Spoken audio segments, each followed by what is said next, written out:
మహాగణాధిపతయే నమః. ఓం గురుభ్యో నమః. ఓం శ్రీమాత్రే నమః.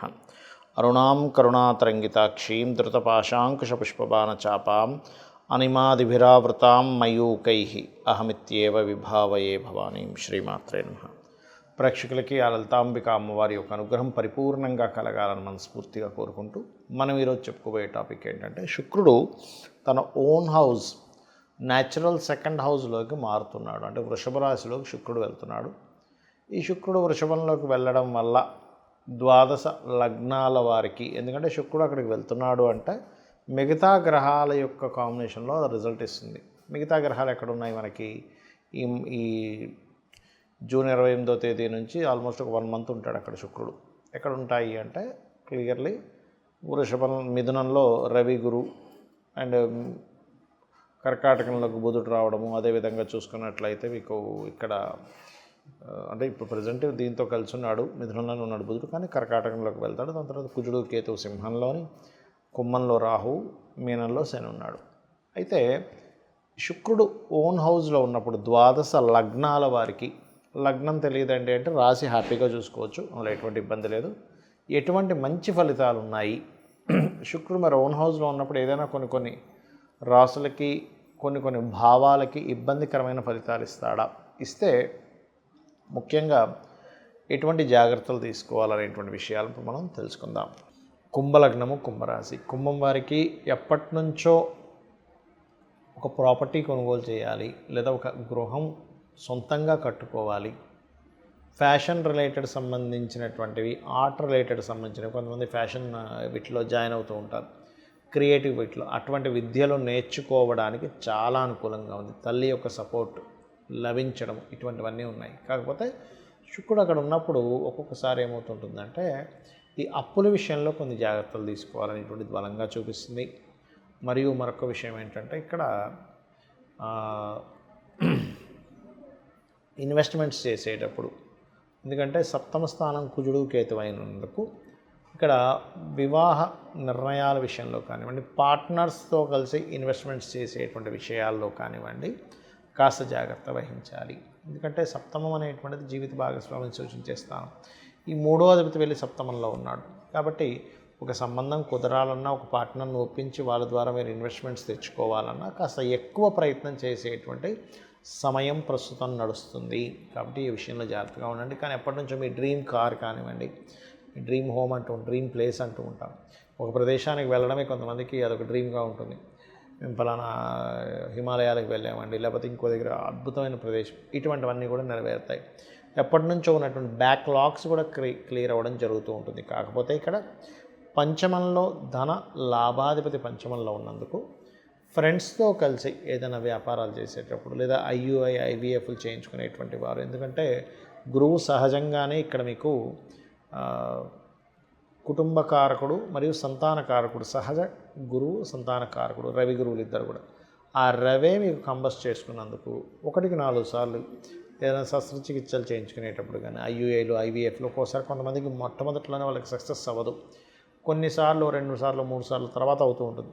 అటువంటి ఛాన్సెస్ ఏమైనా ఉన్నాయా? ఈసారి మనం బలంగా ఉన్నామా లేదా, వాళ్ళు యజ్ఞ ఎంతవరకు అయింది, అదేంటి అనేది వాళ్ళు కొంచెం చూస్తారు.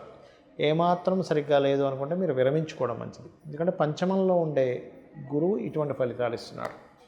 అలాగే మీరు నిత్యము కూడా సూర్య నమస్కారాలు, దత్తాత్రేయుని యొక్క పారాయణం చేయడం ద్వారా అన్ని విధాలా మీకు బాగుంటుంది. చాలామంది నన్ను అడుగుతున్న ప్రశ్న ఏమిటంటే, ఏమంటే శుక్ర మహర్దశ వస్తే బాగుండాలి కదా. నేను మీకు ఇప్పుడు యూట్యూబ్లో కొన్ని స్టూడెంట్స్ కోసం కొన్ని కేస్ స్టడీస్ పెడుతూ ఉన్నా. అంటే శుక్రదశ అనుకుంటాం మనం. శుక్రుడు కనుక ఎలాంటి పొజిషన్లో ఉంటే అద్భుతంగా యోగిస్తాడు, ఎలాంటి పొజిషన్లో ఉంటే యోగించడు అని. ఎందుకంటే దానికి ఒక రూల్ ఉందండి. ప్రతి గ్రహానికి ఒక ప్లానెట్ గనక ఒక లగ్నం నుంచి ఫలానా స్థానంలో ఉంటేనే ఆ యోగం అనేటువంటిది అద్భుతంగా ఉంటుంది. ఆ స్థానంలో లేనప్పుడు అది నీచభంగ రాజయోగాలు కూడా ఒక్కోసారి ఇబ్బంది పడతాయని చెప్తూ వస్తున్నా. అందుకని మీరు అర్థం చేసుకోవాల్సింది ఏంటంటే, శుక్రుడు అనగానే అద్భుతం, గురువు అనగానే అద్భుతం, లేకపోతే శని అనగానే నీచం అని అనుకోకండి. అది ఎలా ఇస్తుంది? ఎందుకంటే మీరు అర్థం చేసుకోవాల్సింది, ధనం ఒకే రూపంలో రావట్లేదు ఈ ప్రపంచం మొత్తం కూడా. ఒకరు చెత్త నమ్ముకొని కూడా బిజినెస్ చేస్తే ఇంకో వ్యక్తి బంగారం అమ్మితే డబ్బులు వస్తున్నాయి, ఇంకో వ్యక్తికి నీరు అమ్మితే డబ్బులు వస్తున్నాయి, ఇంకో వ్యక్తికి ఆక్సిజన్ అమ్మితే డబ్బులు వస్తున్నాయి, ఇంకో వ్యక్తి పెట్రోల్ అమ్మితే డబ్బులు వస్తున్నాయి, ఇంకో వ్యక్తి సర్వీసెస్ చేస్తే ధనం వస్తుంది. అంటే ఏంటి? అన్నీ కారకత్వాలే. ఈ నూనె, ఐరన్ ఇదంతా శని. మరి ఐరన్ ద్వారా, నూనె ద్వారా వచ్చేప్పటికి శని ద్వారా డబ్బులు వస్తుంది. శని కారకత్వం అదంతా కూడా. శుక్రుడు అంటే వాహనాలు, గృహాలు, లగ్జరీ ఐటమ్స్ ఇవన్నీ. ఇక్కడ ఏంటంటే మనం అర్థం చేసుకోవాల్సింది, శుక్రగ్రహము గనక ఎక్కడా పాడవ్వకుండా మీకు ధనయోగాన్ని ఇచ్చే దాంట్లో ఉంటే 100% లగ్జరియస్గా ఇస్తాడు ధనయోగం. నార్మల్గా ఇవ్వడు. ఇప్పుడు చూడండి, ధనం వస్తే దాన్ని అనుభవించే యోగం కూడా ఉంటుంది. చూడండి, కొంతమంది డబ్బులు వస్తాయి కొంతమందికి, కానీ ఏమీ అసలు ఇల్లు పెద్దగా చూడడానికి అంత గొప్పగా ఉండదు, పెద్దగా ఏమీ లగ్జరీ వస్త్రాలు కొనుక్కోరు, లగ్జరీగా హోటల్స్కి వెళ్ళి పెద్ద పెద్ద ఎంజాయ్ చేయడం ఏమీ ఉండదు, అసలు చాలా నార్మల్ లైఫ్ అనుభవిస్తుంటారు. ఎందుకు అంటే అక్కడ ఇచ్చేది శుక్రుడు కాదు. అదే ఇచ్చేది శుక్రుడు అనుకోండి, అప్పుడు అలా ఉంటుంది. అంటే శుక్రగ్రహం గనక బాగుంది, లగ్జరియస్ లైఫ్. అయితే ఇది ఎంతవరకు కరెక్ట్? అది బాగుందా లేదా? శుక్రదశ వస్తే లగ్జరియస్ లైఫ్ కాదు, బాగా అర్థం చేసుకోండి. శుక్రుడు బాగుండి మహాదశ వస్తే లగ్జరీ లైఫ్.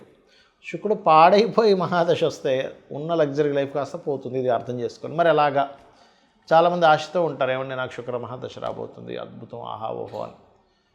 కొన్ని లగ్నాలకు మాత్రమే శుక్రుడు మంచివాడు. ఇప్పుడు ధనుర్లగ్నం ఉంది, 6లో ఉన్నాడు శుక్రుడు. లేదా ఏ లగ్నం నుంచి అయినా 6లో కానీ 11లో కానీ శుక్రుడు ఉంటే మొట్టమొదటిగా మీరు చేయవలసింది ఏమిటంటే, 6లో ఉంటే స్త్రీ శాపం అంటారు దాన్ని. అంటే పురుషుడికి కూడా స్త్రీ శాపం ఎలాగో స్త్రీలకు కూడా స్త్రీ శాపం. అంటే ఏంటి? ఆడపడుచు రూపంలోనో, అత్తగారి రూపంలోనో, ఇంకో స్త్రీ మూలంగానో ఏదో రూపంలో వాళ్ళకు వచ్చి ఇబ్బంది పెడుతూ ఉంటారు.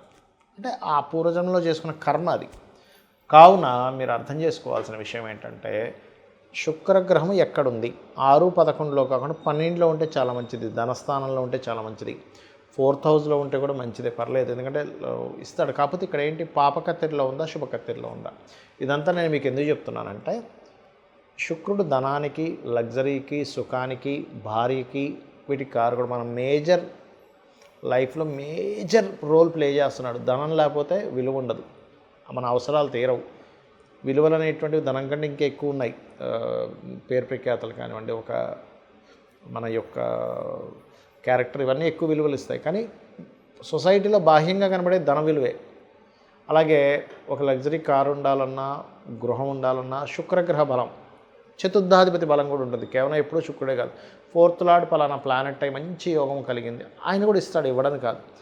కానీ శుక్రుడిచ్చే లగ్జరీ ఈజ్ డిఫరెంట్. కాబట్టి శుక్రగ్రహం యొక్క బలం మీకు పెరగాలి అంటే మీరు చేయవలసింది ఏంటో చెప్తాను.